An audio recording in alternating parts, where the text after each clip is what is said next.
Hey, what's going on guys? Mark back in the workshop on Mark's Aquatics. Oazi have very kindly given me a nice big filter for this Paludarium. Now it's gone tropical and they got in touch with me and said we'd love to send you a filter for this new tank because we've been watching your videos and we realise that you're going to be going tropical and you've got your little Fahaka pufferfish in there, which I've decided to call Spook. One of you guys love that name. He is a spooky little guy. And let's hope he comes around. Still a little bit shy. He's been coming out for his shrimps, prawns, cockles, all that kind of stuff. He's still in his little corner, but I'll show you him in a minute. I'm going to spin the camera around now and show you this this amazing filter, and we'll get into it and see what it's all about. Right guys, there you go. There it is. Now what a monster filter this one is. Oazi. I'm not sure how you pronounce that one, but what a massive filter. Now, when they asked me about the filter I'd need for this, it's a big open top Paludarium obviously, so it's going to lose a lot of heat because it's in my workshop.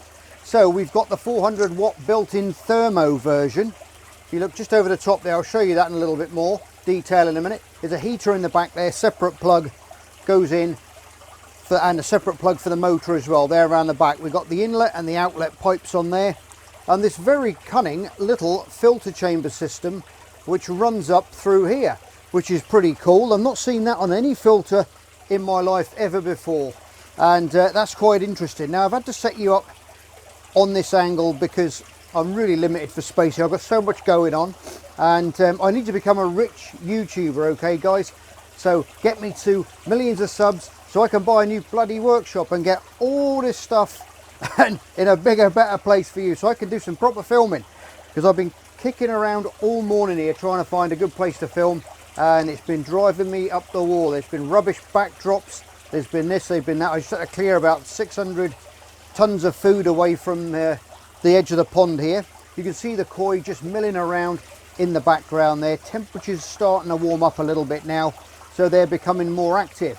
It won't be too long before we can get them on that wheat German garlic again and get that little engines fired up again, ready for the spring and the summer months that lay ahead. But getting back to this amazing filter guys, lots of different little buttons and knobs on here. You've got the 4 clamps, one either side, and that one turns and locks there for taking, there it goes. So you can take that part out here, which are your tubes. Obviously, if you're going to be taking it to the sink at any time, this bit is going to be taken off with your pipes because they're joined to your tank. But there you go, look at that, that's fantastic. So you've got to put that in there, line those tabs up, twist it around, and there we go. And we're locked again. Now then, with the other side, I'll just have to pause you for a second. What you got to do, we got to push that to one side, but it's actually quite stiff, so I'm going to need 2 hands to do it. Right, that's okay, that's done. Quite a tight little toggle on there to do that, but then again, then you lift it out. Right, okay guys, there you go, it's out.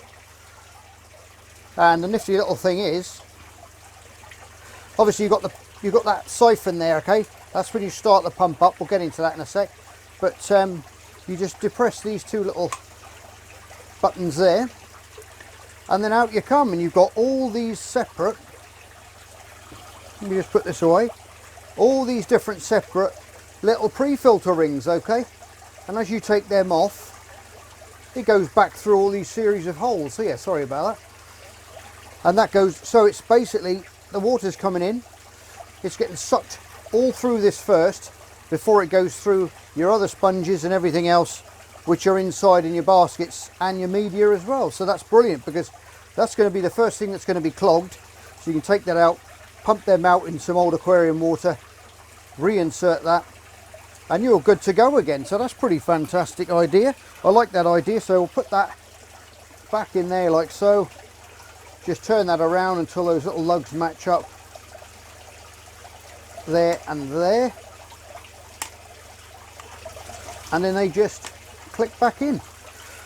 Obviously the water's flowing up through the base here, and there's various little flaps here with little one-way valve systems on them where the water passes through. Right, inside there now, I've just taken the top off now. You can see that huge heater which runs down through a little pipe inside there.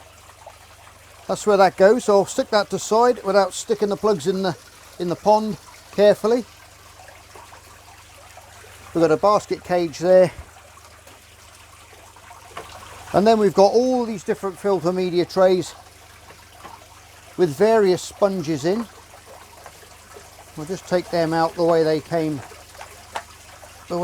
out. So we've got 3.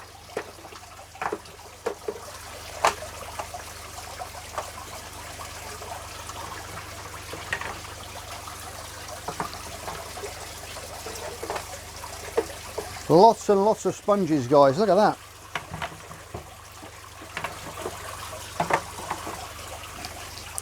So then, what have we got in total? Right, we've got 4. Sorry, this is awful, this filming. 4 sponges, different grades going all the way through there. Obviously, if you want to change them out for different medias, you could. I'm not sure if my old mate Richard from Pond Guru's probably done a filter modification on this with his media that he uses, his biohome. So you can go and check that one out if you want to see another way of loading these up with different media.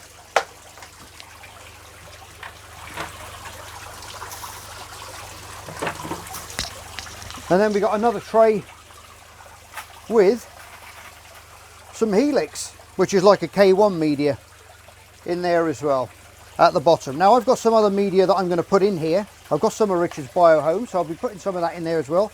Nothing wrong with this stuff. The filters are designed to work. They'll get a good colony of bacteria in there, but this stuff is going to be staying still. It really, for this stuff to work the best, it should be spinning around and agitating to get it to its best. Easy to clean though in a bag, so you can just wash that out with some aquarium water. And there's another tray of this inside as well, okay?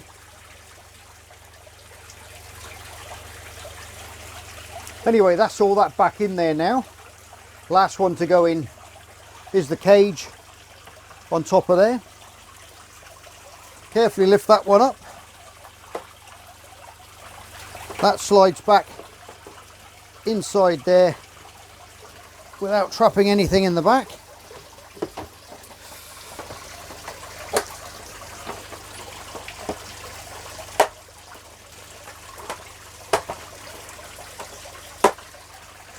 That goes back in there, and then this guy, obviously making sure that the inlets marry up with the other side.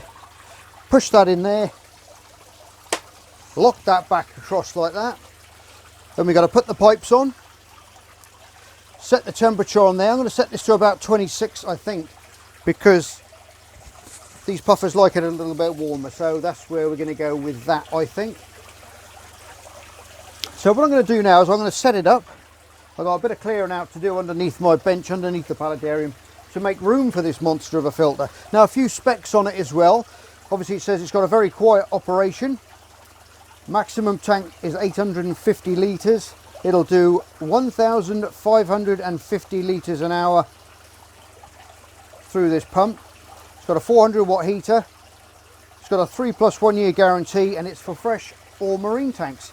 So if you've got a marine tank, get one of these guys and fire it on there, and it'll be completely fine. Obviously it's got all different ceramic bits in there, in the pump, stainless steel shafts and the pumps and stuff like that. So it's going to be good. So I'm going to leave you for a minute. Look at these little guys waking up. It's lovely to see them again. All the sheets are still on the pond outside, so we've still got that little waterfall going. Put some oxygen in the water, and they stay nice and still down in the deeper part of the pond, out the way. But look at that, they're starting to creep about a bit, which is lovely now. And those goldfish that we got as well in there, the ones we bred. That was an interesting little breeding project. If you haven't seen that, go back and have a look. Right, let's get this all rigged up.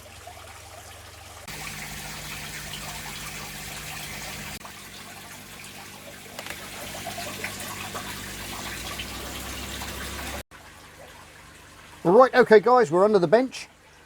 Plugged it in. Look at all this mess. I've got to clean up everything in here. My drill's gone all rusty. I've got my torch under the bench, so that's where it's hiding. Pipes going up around the back of my toolbox. And then coming up under there, we've got the spray bar. And the other bits of the pipe work coming up there. Lots of tidying up to do now. I've just made a big hole here, cleaned the filter out. Got to put those up on the wall as well. Make sure they're away. Paludarium is now running at 26.9 degrees. Perfect. Magnifying glass. Cup of coffee. Happy days. Right, where is this boy?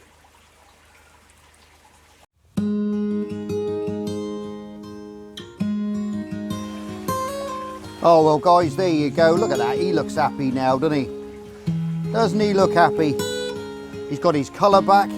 This is actually the day after, because I put the filter in. That spooked him a little bit, and it clouded up the water a little bit with pumps and things being cleaned out and everything. But we've had a water change. We've got that beautiful Oasis pump going. Temperatures up to speed. Little spook there is happy as a pig in you know what. And he's looking very inquisitive. Now, he actually thought about taking his prawn from my hand this morning, and then thought better of it and shot off down the other end of the tank. But because I'm this side of the tank now, he's actually starting to follow me. So I don't know whether he's losing that spookiness that he had and he's remembering maybe where he was from before or anything like that. But he's very, very happy that I'm in here this morning and looking for something. Now, I know a couple of you guys are saying the Paludarium looks awesome at the top but rubbish underneath. Well, a couple of you have. But the reason for that is because I've been cleaning things out and I've got to work out flow in the tank, because we've got a current blowing that way now, and we've got a pump from the big JBL pump the other side blowing that way as well. Now I've angled them so we've got a slight swirl in the tank going that way on a big circular motion like that, okay? So that keeps all that detritus, and obviously with him finning around as well, he's going to blow up any rubbish that settles on the bottom of the tank. Hello, you come to see us? So that's the plan there. Now what I'm going to do is I've got lots of big thick logs and different things that I'm going to put in there. The tank is 2 foot, okay, from front to back. He's only swimming at the front. I know he's pacing up and down a little bit there and he's watching me. And I think, but he's going to start exploring. But what I'm going to do is I'm going to put various bits in here and there to break up his line of sight, so it makes him move around more. Hello. Come and say hello to these guys. But look at that, he looks so happy. Now another thing as well is excess movement in the water. A lot of people say, oh, don't do this, don't do that. Now, I've found out in the research that I've done that obviously these are river species of fish. So they like a bit of current to fin against. It's great exercise for them. They get those little fins fired up. And that will burn off that energy, and that's going to create hunger, and that's going to create the feeding response that we want. So there is a few parts. If he comes down at the bottom here underneath the spray bar, because basically I've got a spray bar this side here going right the way 2 foot that way, JBL one that way going all the way that way, so we've got current that way, okay? One of them's slightly bent down and the other one is slightly twisted up, so that spray's going that way and that spray's going down. So we know we've got a nice motion going around as well, and we got that big back filter as well going with all that media at the back. It's super filtrated now, guys. 4 filters on this tank, and like you say, you can't over filter a tank with these messy eaters. Anyway, I'm going offline. Basically what I was saying about the movement in the water. Now a lot of people say they don't like a lot of movement, but I find with the extra movement in that water now and that little bit of added temperature now, he's really speeding up, and as you can see, he's looking a lot more healthy. That beautiful bars, those lovely stripes are coming out, that gold and the darker bands of brown, which can go quite near enough black when he goes to the back of the tank. But he looks very, very happy, and I'm very happy for him because he's out of that small tank. And now he's got 6 foot, it's just over 6 foot this tank, by 2 foot wide to swim around in. Obviously it's only a foot high, but that's plenty of room for him to swim around and explore stuff, and a lot better than where he was. Anyway, I can't thank Oazy enough for sending me this filter. Absolutely spot on, really do appreciate it, guys. And Spook's going to love it as well. He's going to keep that water absolutely pristine, and with that thermo heater as well. That's another thing I was going to say as well, guys. With thermo heaters in filters for big puffers, they're the best, because these guys have got incredibly strong jaws, and they've been known to chew through wires and chew through and pop actual cases, the glass cases of filters as well, of heaters as well. So I'm really happy now that he's got that 400 watt heater down below, out the way, so he's not going to get messed around that way. Now there is one, as you can see, right over there, which I'm going to remove after, because I'm not going to need that additional filtration, heater anymore. And we're going to get that one out, and then it's going to be totally safe for him. And I absolutely love him. I think he's fantastic.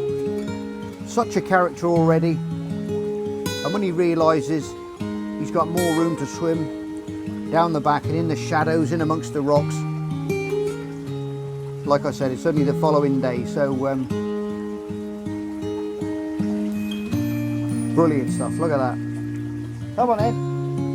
Come and have a say hello. You see, he's not that spooky now. He's coming right up to my finger to say hello. Hello. How are you feeling? Awesome. I knew it. It's that filter. There you go. We're going to give you some prawns soon. A couple of mussels you can crunch up. And you just keep swimming. Anyway, guys, I'm going to leave that video there. Hope you like it. Give it a thumbs up if you like these videos. Hit that subscribe button for up and coming videos and that notification bell. And you won't miss any videos on Little Spook and future videos on him, and what we're going to do to the Paludarium, how we're going to shape it up for him, how we're going to put different things in there, give him different line of sight, and feed him some nice tasty food. Anyway, guys, as always, love you loads, you're all stars, take care, and I will see you on the next episode of Mark's Aquatics. Say goodbye, Spook. Bye bye. Bye. Bye bye.